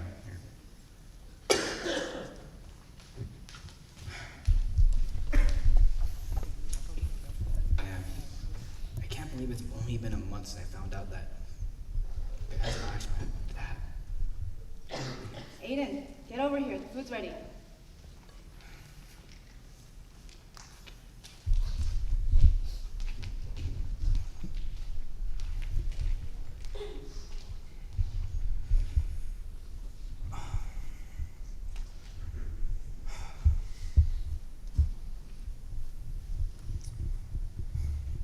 Ciao, man. Ciao, Dad. I can't believe it's already been a year since you guys. It's just that so much has happened, and there's so many things I need to tell you guys, to ask you. I just wish you were here.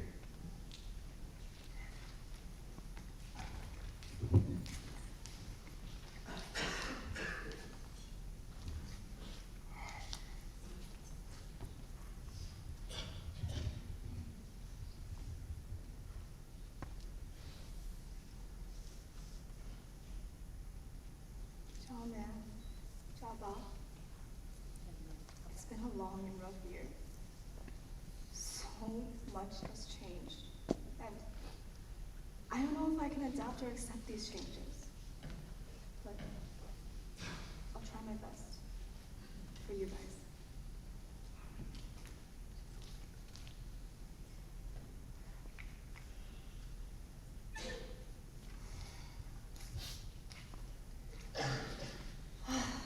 Well, everything with the domino seems to be going smoothly. Hopefully, man, that will be part of our work. Yeah. I think we lived up to their expectations. You know, after a year, you think missing them would be easier. Anyways, we need to light the incense sticks. Incense sticks again? Wait, what for? We need to invite their spirits to come join us for their meal. Man, you really haven't done this in a while. It's such a huge part of the tradition. Anyways, I left something in the room. I'm gonna grab it real fast.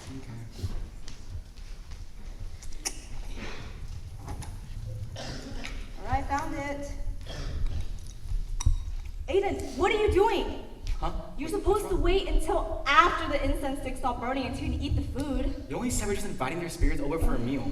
Yeah, but their spirits have to eat first, and then we can eat. Well, I didn't remember that, so I just thought it'd be okay for me to eat. This is a huge detail behind the tradition. And it's not about remembering all the details. It's about respecting man-bad spirits, respecting the culture. Okay, I'm sorry. Gosh. It's just that I had a really long day today. I had to get up at 5 a.m. for work, and this is basically my first meal. It's just not that big of a deal. Man, that will understand. Just cut me some slack. Cut you some slack? It's not that big of a deal? Are you saying our parents' death anniversary is not that big of a deal? What? That's not what I'm trying to These say. traditions were important to our parents. They're the only thing we have left that connects us to them. Why can't you get that? I do get it. I understand it's important for our parents, and it's important for us to learn. Really? Because Let me finish! God, you just love interrupting people, don't you? Like I was saying, you can't expect me to know everything from the start. I haven't done one of these in a long time. Even if it's been a long time, can't you at least pretend like you care? Are you serious? I've been trying to readapt to this. You're just giving me too little time to learn. Too little time. It's been a year. A year where we pretend like everything's okay, and now you're not even trying to hang on to that connection with them? You think I'm not having a hard time after they died? You think you're the only one that misses them? I miss them as much as you do. I'm dealing with it in my own ways. Not everything is about And me. everything's about you now? You're so special because you got a lot going on you won't tell me about. You think I don't want to tell you because I'm being selfish? I'm trying to protect you. There are just some things better off not knowing. Oh, so now you're protecting me again. By what? By not talking to me? Sometimes I feel like you'd just rather not have me around. Well, if you're gonna be this difficult, then yeah, maybe it'd be easier to not have you around. Maybe I will leave. Oh yeah, if you want to leave, then just leave. Doors open.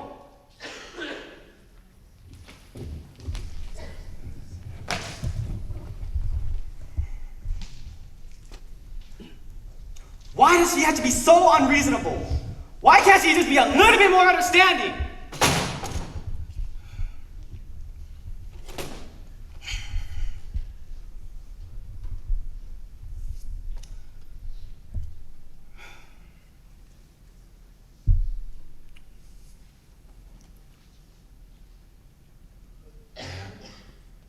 Bad. I know you always told me to be more patient toward Adrian. To not argue so much, but I just can't. Especially after finding out what I learned in the diaries. But those are all excuses. This is your daimyo, shouldn't have yelled at her. I'm sorry it had to be this way.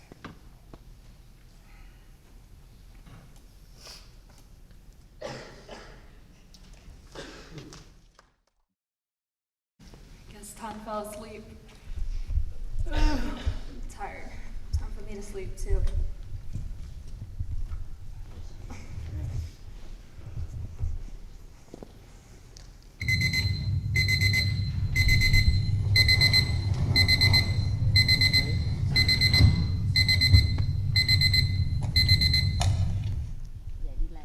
Ton, get up. It's 5 a.m. Ton, come on, get up. Did you say you had a job interview or something? So early. Ton, come on, you've got to get up. Go tomorrow. Ton, you can't keep pushing this off till later. You're never going to get a job if you don't go out there and find one. Ton, get up. Or else. Or else what? Or else I'll throw away all the ice cream in the fridge. You wouldn't. Try me.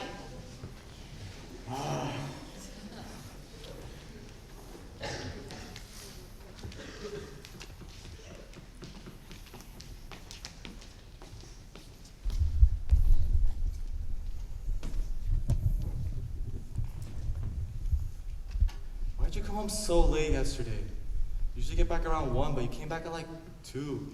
I ended up getting into a long conversation with one at work. I'm sorry to keep you worried. Are you sure it's not because you just didn't want to come home? Excuse me? Never mind. Forget it. Okay.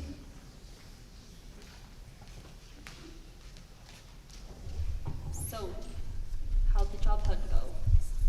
No luck. Again. You're gonna try again, right? No. Sometime next week? Probably not. Why? You already know why. Tan, if I'm going to be completely honest with you, it's getting hard to pay for everything by myself. It's getting hard to put food on the table when prices are going up. The government can only give us so much. Plus, Aiden is getting older. He needs to wear better clothes and eat better food. Fine. I'll go look for a job if it'll get you to stop nagging me. No, that's not what I'm saying. Look, I know you're putting in a lot of effort and a lot of time into finding a job. It's just, are you sure you're doing everything you can? What are you talking about? Of course I am. I mean, maybe there could be a different way to how you're approaching things. Maybe you can try a little harder. You really don't think I've been trying my best? Well, I don't think you understand how hard my situation is. It's different for you. I'm worth nothing here in America. It's so hard to find a job when people judge you for the way you look. To others, I'm just an alien. Vietnamese, Chinese, Korean. It doesn't matter what people think I am. I'm worth less than them just because I look different from them. Okay, seriously, Tan, where is this coming from? Look at how poor our apartment is. I'm supposed to be taking care of this family, of you and Aiden. Yet, I can't even provide for either of you. You still go to sleep hungry. Aiden still goes to sleep hungry. If I meant something here in America, I would be able to change this. If I could get a job, I could be a better father to Aiden. I could buy you an actual house, bring food to the table, and just let you guys live more comfortably. I could be a better husband to you. But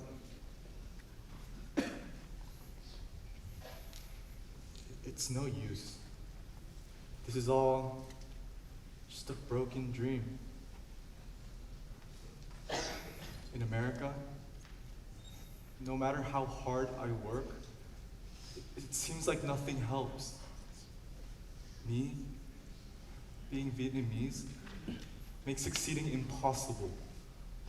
I won't ever be able to wash off the color of my skin or change how I look.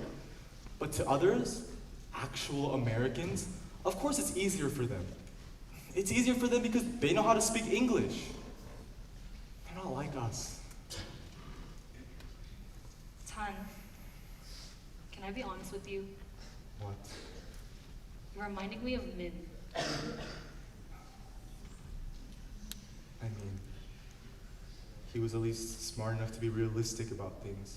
He was a smarter one. He was the one you should have stayed with. Todd, you can't go around saying stupid things like that. I'm not asking you to bring me money or to buy me things to take care of this family.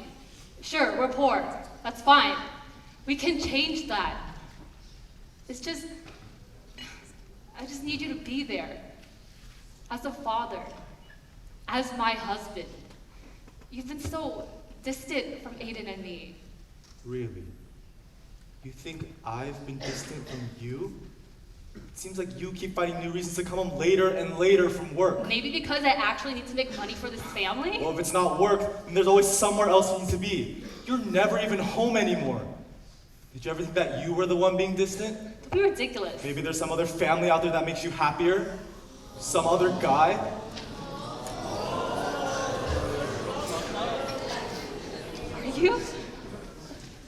Are you serious? How can you say that? You doing nothing but watching TV at home every day is messing with your mind. It's not always about you, Tan. It's not you against the world. When things don't go your way, you need to be a man. Man up and accept the way things are. Wow. So like how Min was a man. No! Stop talking about Min. Why do you always bring him up? Why are we talking about him?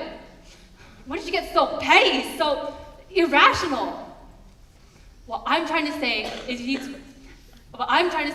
need to swallow your pride and realize that there are bigger things at stake. You want to know why I haven't been coming home lately? It's because I hate coming home and feel like I'm drowning in your toxic mood swing. So yeah, I do feel like you're dragging me down. You know that I'm struggling on my own end too. You know what would help? If you actually seemed like you cared about me. You never try to understand my sadness or my struggles. Hell, you're trying to tell me to be a man? How can I be a man when my own wife doesn't think my problems are valid? Maybe Min could be a better man to you. Todd, I told you, stop bringing up Min. I can't help it if you keep comparing me to him. Comparing you to him? You know, since you like bringing him up so much, then fine. Maybe he was right about everything. Maybe he would have been the better husband.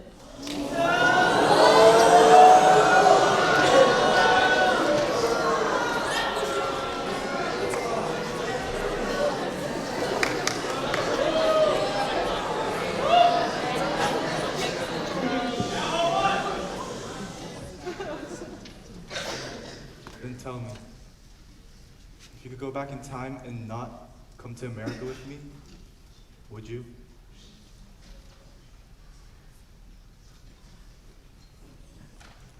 Thought so.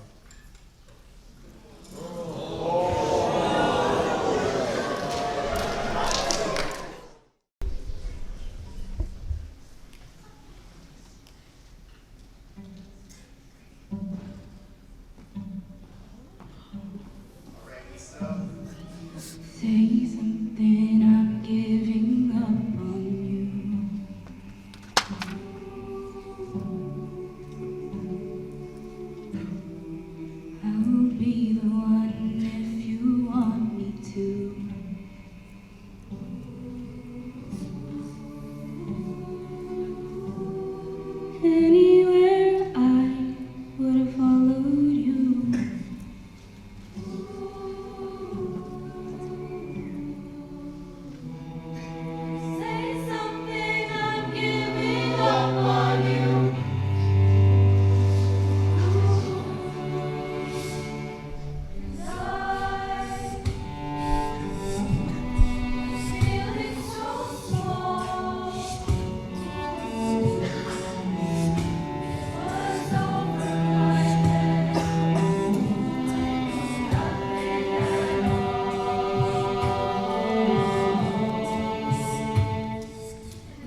Gosh, I should win Brother of the Year for this one, kicking his 18-year-old sister out and honor parents 내담요.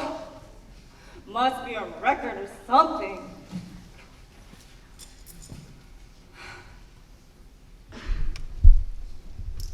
What happened to us? I know we've been so different, so out of touch. Aha! I told you we would find her here. Okay, fine, you win, but it's not like you suggested it after we looked everywhere else. What? Ashley? Zach? I haven't seen you guys in forever. What are you guys doing here? Oh, just taking a stroll, usual couple-y stuff. Don't listen to this dork. Aiden actually called us a few hours ago, telling us that you two got in a big argument and that you ran off. What happened? Weren't you two celebrating your parents' death anniversary dinner? Yeah, it's a long story, but you guys can head back. It doesn't concern you guys. This is a sibling argument, and if Aiden can't even come apologize by himself, it just shows how little he cares about a relationship. In fact, he probably wouldn't even care if I was gone. No, wait a second. Don't talk about your brother like that. Adrian, I've known you since you were born. I've taken care of you time and time again, and never once have I yelled at you. But this is crossing the line. Look, I get it. Aiden has his faults. He has the worst communication skills I've ever seen. He sucks at relationships, and he isn't necessarily the best brother in the world. Exactly. However, there is nothing about him that says that he doesn't care about you.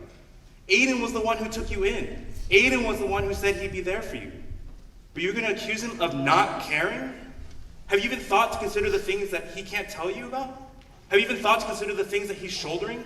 How am I supposed to know what he's shouldering if he doesn't tell me anything? When he first took me in, he would at least try and talk to me about our parents. He would at least try and help me get over their deaths. But ever since before his coworkers came over, he doesn't want to talk to me about anything. And now, if I try to ask him how he's feeling, how he's doing, or something about our parents comes up, he just brushes me off and walks away. Adrian, you know your brother has a hard time expressing his feelings. I know he does, but as some point, it's just too much. What am I supposed to do? Just pretend like everything's okay? Pretend like there's nothing wrong? Well, there's clearly something wrong. You're not listening to us. You don't know what he knows. You don't understand how he's feeling, the stress that he's under. Sure, he'll gladly do it on me, but Uncle Tan isn't even— Zach, that's enough. We promised Aiden that he would be the one to tell her. I know, but I just can't stand here and listen to her accusing him when she doesn't know what he's been through. I know she's had it rough, but she obviously can't see past her own pain. She can't see how her own brother is eating. Yeah, you're right. I'll go talk to her. Just calm down, okay? All right. He's right though, Adrian. It's true that Aiden has trouble expressing and communicating his feelings towards you. Exactly. But I know that he tries to play the hero by shielding everyone else from pain. On one hand, that's one of his qualities. It shows how much he cares for them. But on the other hand, you're right. No one will ever know how hard he's trying to help them if he never talks about it. And if he keeps doing stuff like that, then no one will know. So this is all his fault. Adrian, let me finish. It's true that Aiden has some of the blame. But at the same time, you haven't been patient with him. Every time something doesn't go your way, you immediately snap at him. You don't even give him an opportunity to even talk to you. But I'm not here to lecture you, Adrian. And I can't claim that I know how you're feeling. But take it from someone who's watched both of you two grow up. You two care so deeply for each other, and that's the most important thing. You two are the only ones left for each other.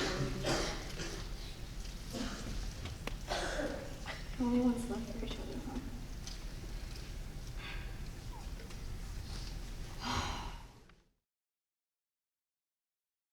Man, I really made a mess here. Should not have thrown everything around when I was parking this bag. What is this?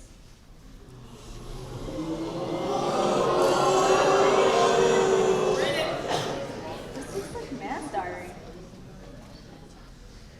Huh. I wonder what's in here. Dear diary.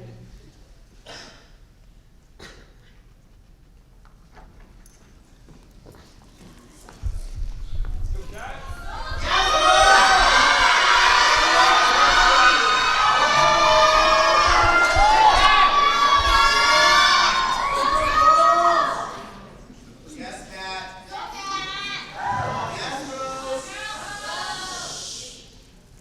260 million bombs dropped during the Vietnam War. No, the secret war. The war that destroyed Vietnam, Cambodia, and Laos. For every 8 minutes. For 24 hours. For 9 years. A bomb was deployed in Laos. Our history books never talked about the secret war. It talked about the American dream, the American saviors, the American soldiers. What about Chi Thuy?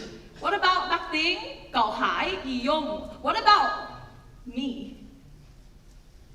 Why did I survive? Gone with my own 2 eyes. You don't know what I've seen. When I close my eyes, I see the ocean as a cemetery. We curled in a tiny boat, water up to my knees. 200 people, 3 jugs of water, no food. Desperation drives us to extremes as we lose more of our dignities every day. To avoid dehydration, my neighbor drinks his own urine. We saw the pirates come, and we begged them to spare our lives. They took everything when we had nothing. Men, women, children, skin and bone. They tore our ship, brutalized our people until they could no longer scream. 200 turned to 60. My tongue dead in my mouth, my face locked in despair. When they came and raped all the women on the boat, I held my daughter tightly in my arms. I wanted to jump, but I couldn't let her be alone. With my own hands, I helped a woman give birth. A newborn baby takes its last breath next to me. Life became so bleak. The line of life and death became so thin. Unable to care where I stood anymore, I thought I was gonna die. I no longer remembered the sound of happiness in my own language. Is being silent the same as being dead? Because the pain can be so goddamn loud. Mom, you crossed an entire ocean for me, but the distance between us is even greater. Growing up, I thought your silence was isolating, but I realized that I was never really alone. You showed your love to me in a different way. Người ơi đừng quên, You told me not to forget con cha như núi Thái Sơn, how my father is as strong as the Thai mountains, nghĩa mẹ như nước, how mother's love is like water trong nguồn chảy ra. flowing from the source. Your love flows through my veins, even though my ears do not understand your words. I try to distinguish between your anger and silence through the noise of your trauma. Finally listening, I understand that we share the same mother tongue and that your love is endless. I can't imagine what you felt when you first touched land again. Leaving behind your oceanic cemetery, reincarnated into a hyphenated identity. You are the legacy of every Vietnamese mother. As comforting as Sky Loon, your sorrowful melody lulling me to sleep when pirates were on the horizon. As resilient as the boat people lost at sea, with only the moral compass to guide them to safety. Hopelessness and despair threatened to drag you down to the bottom of the sea. In the middle of the ocean, in a rickety wooden boat, you carried on for me. Gone with my own two eyes, you have grown past my hopes and dreams. Mom, in your own two eyes, I can see the pain you've been through. I don't want you to be alone, but my mouth can't find the words. I don't want you to be alone, and I'm trying to push past the pain. One day, I'll find those words. One day, I'll tell you my story. And this is what I'll say.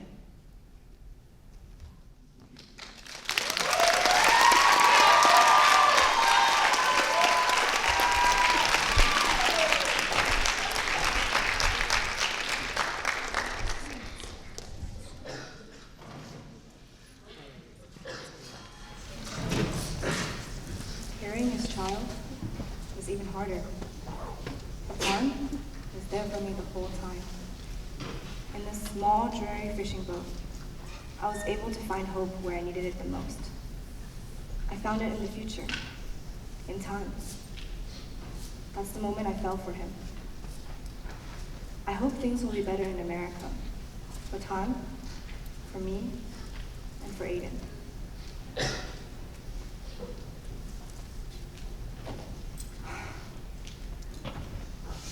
Man, Dad never told us how hard it was for them to get here. They never told us how hard they worked. How hard they tried to give us a better life here. What are we doing with that life now? Arguing with each other? And about what? About the very thing that should be bringing us together? Our culture? Our background? Our parents?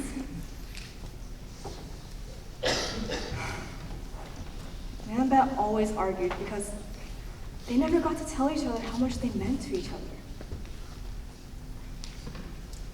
And I don't want to follow that path. I need to talk to Aiden. I need to be more understanding. Because Aiden and I, we're the only ones left.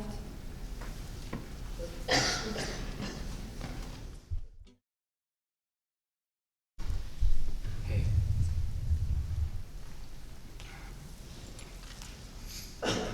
So, when did you get home? Kind of late. Well, where did you go? The park. Ah, the park. I should have known.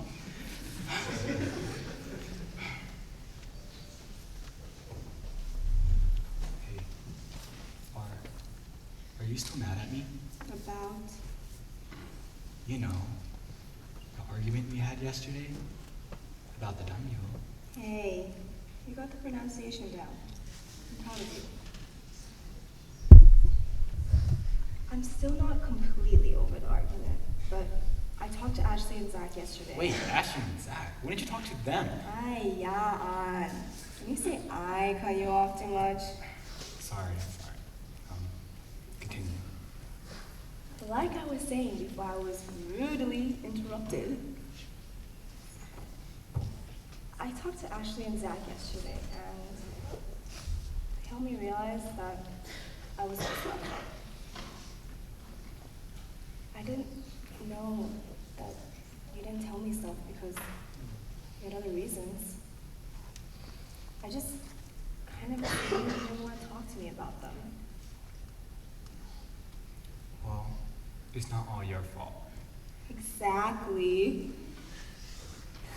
Just when I thought you were being nicer. I'm kidding. Continue. Like I was saying before, I was really interrupted. It's also my fault. Actually, there's something I need to show you.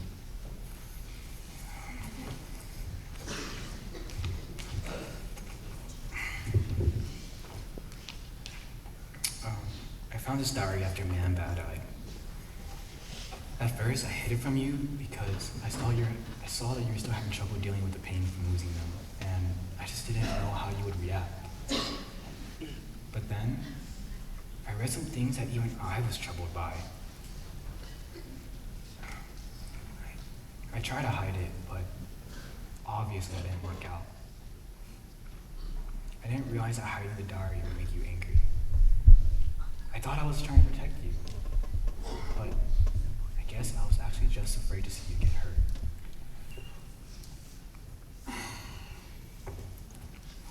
It's okay, I know you meant for the best.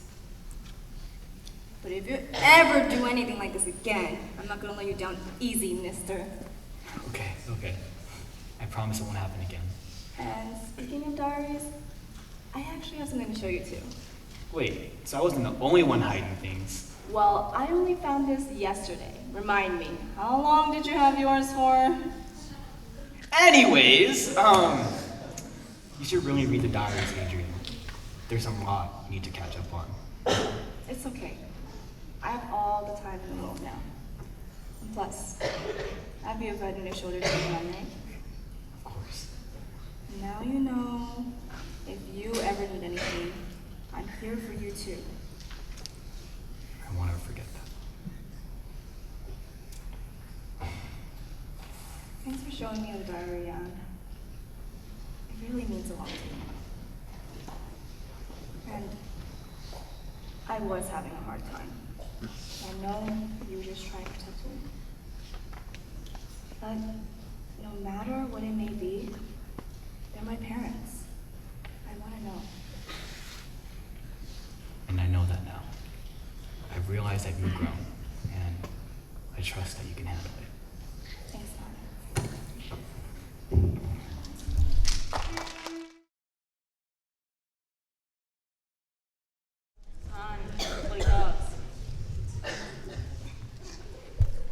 Tan? Where's Tan?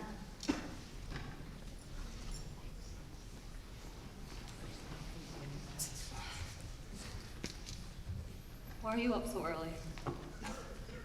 Guess I couldn't sleep. Oh. Okay.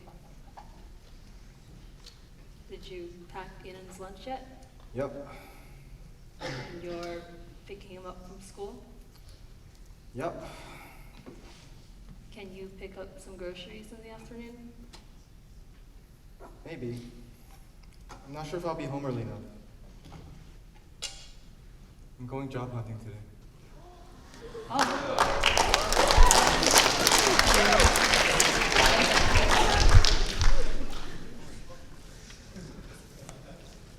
Well, I'm gonna go to work now. Good luck today, okay?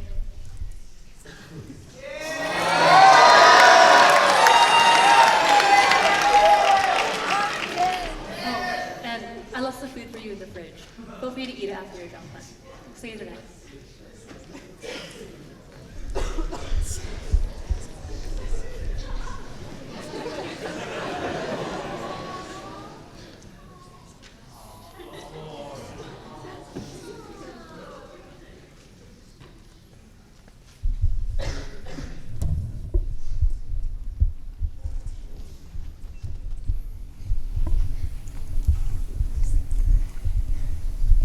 gave me a hug.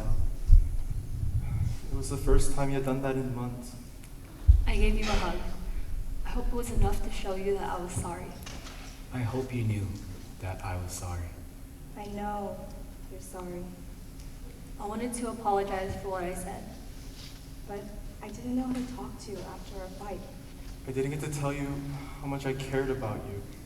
I knew that you cared, and I hope you knew how much I cared. I didn't get to tell you how much I loved you.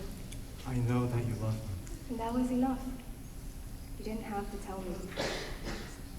There was so much that I wanted to tell you. So much I wanted to talk about. But when we fought, I could only let out my frustrations. I could only yell and hurt you. I'm sorry I brought him in. I know we're both having a hard time healing from the war. I'm sorry I kept so much from you. About man, about bad, about men. I'm sorry I didn't try and understand you. I'm sorry I didn't try to understand your struggles. I know making the decision to come to America was hard for you. But you were always there for me. In the end, I just want to be with you. I just want you to be happy. Even though things didn't turn out the way we expected them to, that's okay. Life isn't perfect, and that's okay. That's just how the world works. There's so much. I want to say to you. There's so much. I need to say to you. But right now, life is moving too fast, and you have things to do. We can save this conversation for the future, when we're ready to face the past. There's so much going on in my head that I don't know where to place my thoughts. Because every day, I'm still recovering from the past and processing that it even happened. In the end, I just hope that you know one thing. home is where you are, and I wouldn't have it any other way.